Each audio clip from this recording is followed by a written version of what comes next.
Audio Jungle. Audio Jungle. Umur panjang akan disebut lanjut usia atau usia lanjut. Tapi itu tidak mengapa, jangan merasa jengah, tapi sebaliknya kita merasa bersyukur pada titik itu kita masih diberi kesehatan. Tapi jangan lupa kita harus berbagi pengalaman ke anak-anak muda, karena usia lanjut itu identik dengan celengan yang penuh, identik dengan danau yang airnya melimpah, dengan segumpal pengalaman, dengan lempengan pengalaman dan bentangan hari ke hari. Rasanya rugi jika pengalaman itu tidak dibagikan ke orang lain. Rasanya kita akan sakit kalau generasi itu tidak akan mendapatkan sesuatu dari kita karena kita itu egois dan pelit. Oleh karena itu, usia lanjut, umur panjang, berbagilah pada orang lain. Bagaimana cara berbaginya? Ada rumusnya, ya. Yang pertama, menceritakan sejarah, menceritakan historis keluarga, menceritakan asal-usul keluarga karena cucu dan anak tidak tahu atau lupa atau tidak pernah diberi cerita tentang bapak, ibu, nenek, kakeknya. Dan urutan kekeluargaan tentu lebih dipahami oleh orang yang lanjut usia karena dia mengalami. Nah, oleh karena itu yang pertama, cerita historis. Ceritakan sejarah keluarga. Bapak ibunya dari mana, neneknya seperti apa, dulu kecilnya seperti apa. Ceritakan sejarah. Jadi kamu itu bapakmu dulu namanya ini atau saya itu bapak saya ini dulu waktu kecil saya. Jadi ada historis. Jadi yang pertama, cerita tentang sejarah keluarga. Karena orang yang umur panjang, dia lebih tahu tentang sejarah keluarga. Dia sangat paham tentang lempengan-lempengan, lipatan-lipatan, pohon-pohon dari keluarga. Itu yang pertama. Yang kedua, cerita pengalaman hidup. Pengalaman hidup itu melimpah segaris dengan perjalanan waktu dan perjalanan tahun. Dan pengalaman itu tentu ada pengalaman yang penuh berkah, pengalaman yang bermanfaat, pengalaman yang betul-betul dapat diwariskan oleh anak muda.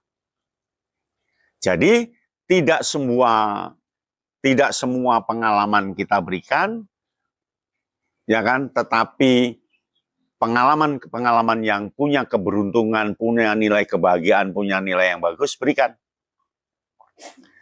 Oke, ada pengalaman yang belum waktunya cucu mendengarkan, ada pengalaman yang sudah waktunya diberikan. Jadi ceritakan pengalaman. Itu yang kedua. Yang ketiga, ceritakan konsep. Ya, konsep tertentu. Mungkin cerita tentang struktur, cerita bagian-bagian, cerita elemen-elemen, cerita tentang konsep kepemimpinan itu ada 3, 1 ini, 2 ini, 3 ini, apa begitu, ceritakan ke anak. Karena kita dulu pernah belajar, dan belajarnya anak sekarang tentu berbeda. Tapi yang penting nggak boleh menganggap anak dan cucu tidak tahu apa-apa. Ya, hanya sudut pandang kita saja tentang kepemimpinan itu ceritakan ke anak. Dan mungkin anak punya sudut pandang lain, lalu berpadulah sudut pandang kita dengan sudut pandang yang dipunyai anak, sehingga menjadi sudut pandang baru. Jadi bercerita tentang konsep. Itu yang ketiga. Ceritakan konsep-konsep tertentu. Ya, ketiga. Yang keempat, cerita pengalaman orang lain yang sempat kita tangkap, yang sempat kita saksikan. Tapi jangan sampai mengarah ke menodai, mengarah ke gibah, mengarah ke membincangkan yang negatif. Ambil pengalaman orang lain yang positif. Itu loh, Pak Daun dulu pernah malam lupa mengunci garasinya. Tak sadar, ternyata paginya begitu bangun sepedanya hilang. Gara-gara lupa ngunci garasinya. Tapi bukan kesalahan Pak Daun, tapi kesalahan kunci itu sendiri mengapa tidak berada di Pak Daun. Dan Pak Daun lupa, namanya lupa itu. Nah, ceritakan yang positif, tapi cerita dari orang lain yang sempat kita dengarkan, yang layak untuk diceritakan ke anak cucu kita. Itu yang keempat. Yang kelima, cerita siasat, cara. Ya. Dulu itu eyang, dulu itu kakek tidak tahu cara menyeberangi sungai ini. Tapi kan harus nyebrang.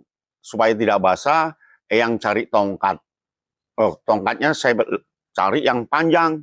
Lalu kita meloncat, jasek, bisa meloncat. Jadi tongkat bisa pakai alat dengan cara jangan miring, ya. Lalu melompat dulukan badanmu, baru tongkatnya. Nah, jadi tips, cerita tentang tips, cerita tentang cara, cerita tentang metode-metode yang pernah kita alami. Cara mudah mengupas telur, kulit telur itu, cara mudah menyisik ikan, cara mudah apa, begitu. Tapi tawarkan juga, kadang anak sudah tahu, ya, cara mudah memotong, cara mudah menggergaji, cara mudah apa, tips-tips praktis. Nah, yang kelima, menunjukkan tempat. Cerita tentang lokasi.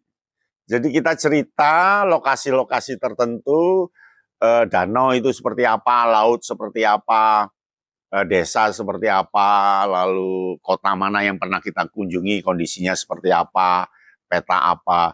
Itu cerita tentang peta, denah, atau wilayah tertentu, supaya anak itu tahu tentang posisionalnya.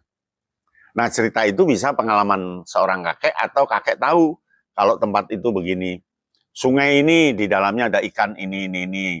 Danau ini, danau itu berbahaya karena di dalamnya ada hewan yang agak buas. Apa gitu. Jadi, ceritakan tempat. Nah, yang keenam, orang tua beritahukan tentang proses tertentu yang sambil melakukan. Jadi dia ngajari ke cucunya, tidak menceritakan, tapi langsung memutar roda, nambal ban, terus cucu akan tahu, oh begitu cara nambalnya, apa. Jadi memberikan keteladanan langsung, contoh langsung pada anak dan cucu, sambil berbuat. Tapi ingat, lihat fisik kita, jangan ngoyo apa, tahu-tahu sakit pinggul kita, atau tenaganya harus diatur. Memang beda situasinya. Nah, yang ketujuh, ceritakan sahabat kakek, sahabat nenek, supaya sang anak atau sang cucu tahu bahwa itu sahabatnya kakek, harus dihormati bahwa itu sahabat. Saya itu punya sahabat 5. Yang pertama itu dia tinggal di sini, dia punya ini, saya kangen ke sana. Yang kedua ini, ceritakan. Menceritakan itu bagus karena untuk nyambung istilah Jawa supaya tidak kepaten obor. Jadi tidak boleh kepaten obor. Nah, yang ke-7, menceritakan saudara link kita. Ya, itu anaknya paman saya, namanya ini, kamu boleh sana ngomong aja nama kakek.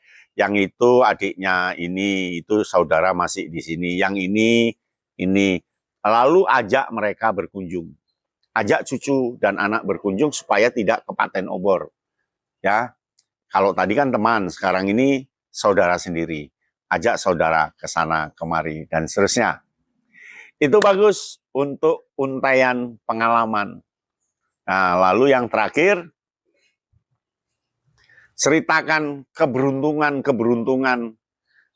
yang dilakukan oleh nenek dan kakek. Berdoa, nggak punya uang, tiba-tiba di ruang tamu ada segebok uang. Apa keajaiban tertentu. angin ribut, pohon mau jatuh, begitu kita bisa lewat, pohon baru jatuh.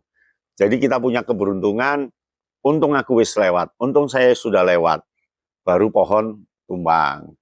Jadi itu untuk mengarah ke spiritualitas dan yakin kepada Allah Subhanahu wa taala. Bahwa seorang diberi kekuatan lahir dan batin, diberi mujizat tertentu, terhindar dari mara bahaya. Lakukan ke anak cucu itu. Ya, demikian. Selamat berbagi. Salam Kak Yana Bintang. Audio Jungle. Audio Jungle.